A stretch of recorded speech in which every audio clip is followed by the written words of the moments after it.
Shalom teman-teman, thanks God, it's Monday.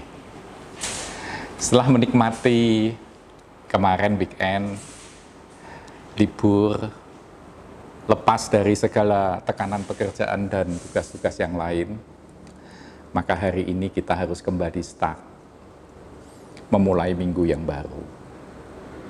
Saudara, tapi kita perlu bersyukur karena ada dua hal. Yang pertama, kita dikaruniai kesempatan untuk menjadi lebih baik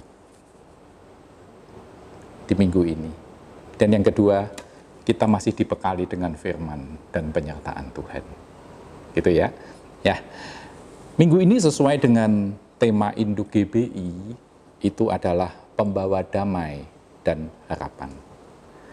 Dan ternyata untuk bisa menjadi pembawa damai itu, syaratnya diperlukan tiga hal, yaitu hati yang memberi, hati yang mengampuni, dan hati yang memuridkan.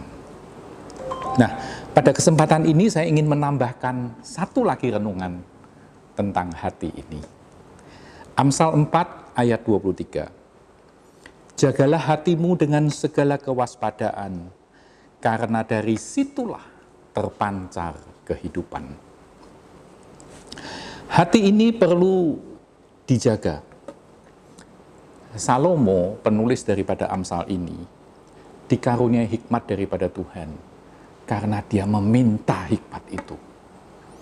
Dan salah satu mutiara yang disampaikan ialah supaya kita itu menjaga hati kita dengan segala kewaspadaan.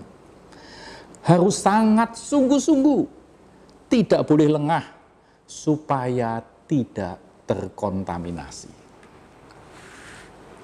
Saudara, tapi kita perhatikan dulu ayat-ayat sebelum Amsal 4 ayat 23 tadi. Kita naik ke atas sedikit. Amsal 4 ayat 20. Hai anakku, perhatikanlah perkataanku. Arahkanlah telingamu kepada ucapanku. Janganlah semuanya itu menjauh dari matamu. Simpanlah itu di lubuk hatimu. Saudara perhatikan, ada dua bagian tubuh yang minta untuk dijaga, yaitu telinga dan mata. Karena itu sebagai sarana atau jalan masuk ke lubuk hati kita. Ayat 22 berkata seperti ini. Karena itulah yang menjadi kehidupan bagi mereka yang mendapatkannya, dan kesembuhan bagi seluruh tubuh mereka. Saudara, ini akibat kalau kita menjaga mata dan telinga kita. Akibatnya menjadi kesembuhan di seluruh tubuh kita. Dan dikatakan menjadi kehidupan bagi yang mendapatkannya. Nah, sekarang kita masuk pelan-pelan, saudara. Yang pertama, telinga.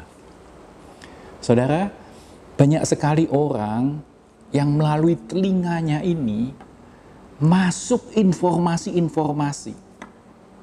Dan kalau tidak hati-hati, dapat menyebabkan iri hati. Ya, yang pertama saya mau bawa contoh Hawa. Hawa itu didekati ular dan ular itu berkata, kalau kau makan buah ini, kau akan menjadi seperti Allah. Hembusan yang sangat tidak masuk akal. Mungkin secara logika dan pikiran, Hawa juga mengerti kalau ini tidak mungkin. Kita tidak mungkin ciptaan mau menyamain dengan pencipta kita. Tidak mungkin. Tapi yang disentuh oleh ular itu adalah hatinya Hawa. Yang kemudian timbul keinginan yang luar biasa. Menghidupkan api iri hati yang walaupun tidak masuk akal, tapi tetap dijalani karena sudah hangus oleh keinginan. Contoh yang kedua, saudara, Saul. Demikian juga Saul. Hatinya hangus terbakar oleh api iri hati saat telinganya mendengar Perempuan-perempuan meneriaki, Saul mengalahkan beribu-ribu, tetapi Daud berlaksa-laksa. Saudara, ini membuat Saul tidak bisa berpikir waras lagi. Padahal, saudara, kan enak dia. Dia jadi raja, Daudnya jadi panglimanya. Tinggal duduk, ada apa-apa dia dikirim Daud, jagoan, menang sini, menang itu, kan lebih enak begitu. Tapi ya itu tadi. Saya bayangkan waktu malam hari itu, Saul tidak bisa tidur. Walaupun perempuan-perempuan yang meneriaki itu sudah pada tidur, tapi telinga Saul rasanya masih terngiang suara-suara itu. Saul mengalahkan beribu-ribu, tetapi Daud berlaksa-laksa. Sudah tidak ada suara yang real, tapi telinganya seakan-akan masih masuk suara itu. Ini yang membakar iri hati dan akhirnya meledak di dalam perbuatan yang tidak terpuji. Saudara, padahal kalau mau mikir benar, harusnya dia itu berterima kasih kepada Daud. Karena kalau sampai Daud tidak muncul di situ, maka Saul sudah dicincang oleh Goliat. Itu pertama masalah telinga, saudara. Sekarang kita masuk masalah mata. Kejadian 3 ayat 6. Perempuan itu melihat bahwa buah pohon itu baik untuk dimakan dan sedap kelihatannya. Lagi pula pohon itu menarik hati karena memberi pengertian. Lalu ia mengambil dari buahnya dan dimakannya dan diberikannya juga kepada suaminya yang bersama-sama dengan dia. Dan suaminya pun memakannya. Saudara, mata kadang juga bisa menyesatkan. Demikian yang dilakukan oleh Hawa. Kalau kita sudah diisi oleh keinginan, saudara, apa yang kita lihat melalui mata kita rasanya itu berlipat ganda daya tariknya. Apapun itu akan menjadi sesuatu yang sangat menarik. Jadi kita mau menyimak peringatan dari Amsal ini, supaya kita hati-hati dengan mata dan telinga kita. Saudara, justru sebaliknya, kita itu harus memakai mata dan telinga kita itu untuk hal-hal yang positif. Saya bacakan Ibrani 12 ayat 1. Karena kita mempunyai banyak saksi, bagaikan awan yang mengelilingi kita, marilah kita menanggalkan semua beban dan dosa yang begitu merintangi kita, dan berlomba dengan tekun dalam perlombaan yang diwajibkan bagi kita. Saudara, apa perlombaan yang diwajibkan bagi kita? Yaitu kehidupan ini. Perlombaan itu tidak berakhir sebelum kita meninggal. Semua orang di dalam hidup ini, kita harus berlomba. Ayat 2, marilah kita melakukannya dengan mata yang tertuju kepada Yesus. Yang memimpin kita dalam iman dan yang membawa iman kita itu kepada kesempurnaan. Yang dengan mengabaikan kehinaan tekun memikul salib ganti sukacita yang disediakan bagi dia yang sekarang duduk di sebelah kanan tahta.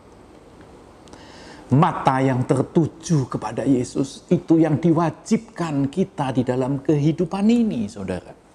Mata yang tertuju kepada Yesus itu artinya perhatian kita bukan hanya kepada yang lain, bukan kepada ego kita, bukan kepada iri hati yang ada seringkali di dalam hidup kita, tetapi justru kepada Yesus.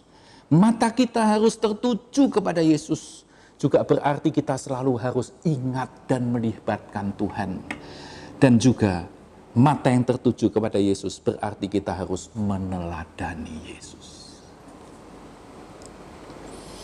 Sekarang tentang telinga, saudara. Amsal 2. Itu judul perikopnya adalah faedah daripada menuntut hikmat. Ayat 1. Hai anakku, jikalau engkau menerima perkataanku dan menyimpan perintahku di dalam hatimu. Ayat 2, perhatikan. Sehingga telingamu memperhatikan hikmat dan engkau mencenderungkan hatimu kepada kepandaian. Kalau telinga kita memperhatikan hikmat, memperhatikan firman, dan mencondongkan hati kepada kepandaian itu, ayat 9, maka engkau akan mengerti tentang kebenaran, keadilan, dan kejujuran, bahkan setiap jalan yang baik. Ayat 10, karena hikmat akan masuk ke dalam hatimu, dan pengetahuan akan menyenangkan jiwamu. Kebijaksanaan akan memelihara engkau, kepandaian akan menjaga engkau. Saudara, melalui telinga yang memperhatikan hikmat, kita mendapatkan demikian banyak yang baik. Saudara, ingat, hikmat juga terbentuk dari pendengaran yang baik. Tapi juga, bukan hanya hikmat, tapi iman juga. Roma 10 ayat 17 berkata seperti ini. Jadi iman itu timbul dari pendengaran, dan pendengaran oleh firman Kristus. Saudara, yang terakhir bagian Tuhan. Kalau tadi kita membicarakan tentang mata dan telinga kita, sekarang kita coba melihat yang bagian Tuhan. Ya, Mazmur 34 saya menemukan ayat yang sangat indah. Ayat yang ke-15. Mata Tuhan tertuju kepada orang-orang benar, dan telinganya kepada teriak mereka minta tolong. Saudaraku, memasuki minggu ini, biar kita tidak seperti minggu-minggu yang lain, hanya mendengar firman saja. Tetapi, saya rindu mengajak setiap kita benar-benar merasakan berkat yang nyata dari mata yang tertuju kepada Tuhan dan telinga yang memperhatikan hikmat dan firman. Supaya apa, saudara? Supaya benar-benar terjadi persekutuan antara engkau dengan Tuhan. Maksud saya, saudara, mata kita harus tertuju kepada Yesus. Dan ingat, mata Tuhan tertuju kepada kita. Mata kita dan mata Tuhan saling bertatapan dalam keadaan yang sama-sama benar. Yang kedua, telinga kita dipenuhi oleh firman Kristus. Dan ingat, telinga Tuhan dipenuhi oleh doa kita. Saudara, saya percaya kalau ini terjadi, sepanjang hidup ini kita akan merasakan kehadiran Tuhan dalam hidup kita secara nyata. Tuhan memberkati kita semua. Amin. Saudara, mari kita naikkan pujian ini bersama-sama.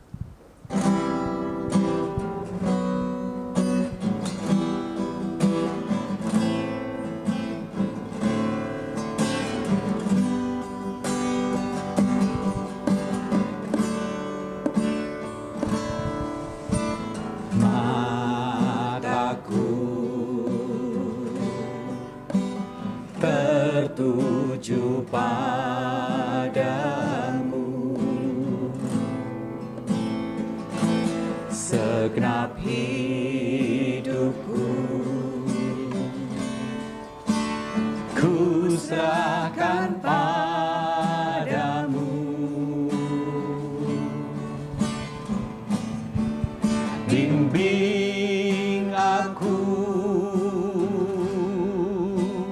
masuk rencanamu,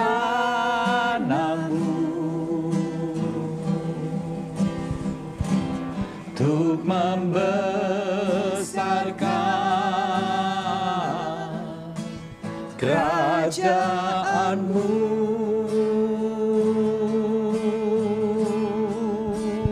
Ku mau mengikuti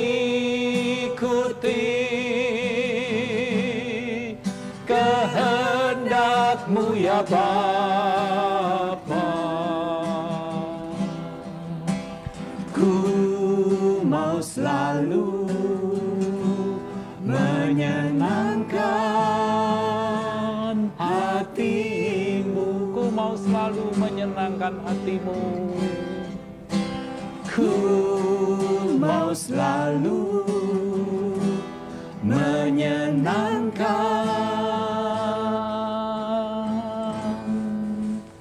hatimu.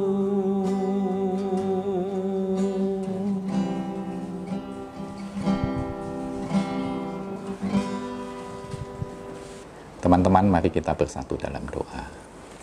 Bapa, kami mau sesuatu yang baru terjadi bagi kami. Supaya kami bukan hanya mendengar firman setiap hari Senin melalui Thanks God, It's Monday. Tapi buat kami sungguh-sungguh bisa merasakan bahwa firman itu nyata dalam hidup kami. Oleh sebab itu Tuhan buat kami dengan sadar boleh menjaga mata kami. Dan bahkan memakai mata kami untuk selalu tertuju kepada Tuhan. Dan telinga kami. Sadarkan kami Tuhan bahwa telinga ini menjadi pintu masuk bagi hikmat, bagi firman yang sanggup untuk mengubah hati kami. Terima kasih Tuhan. Dan kami percaya matamu juga tertuju pada orang-orang benar. Telingamu kepada teriak mereka yang minta tolong. Oleh sebab itu kami berdoa Tuhan, supaya telingamu saat ini mendengar doa kami. Menolong kami, menguatkan kami di dalam seminggu ini, supaya boleh menang. Menjagai telinga dan mata kami. Dan supaya itu berkenan kepada Tuhan. Terima kasih Tuhan, tolonglah kami masing-masing di dalam nama Tuhan kami Yesus Kristus. Supaya minggu ini menjadi minggu kemenangan bagi setiap di antara kami. Haleluya, amin. Tuhan memberkati. Salam sehati.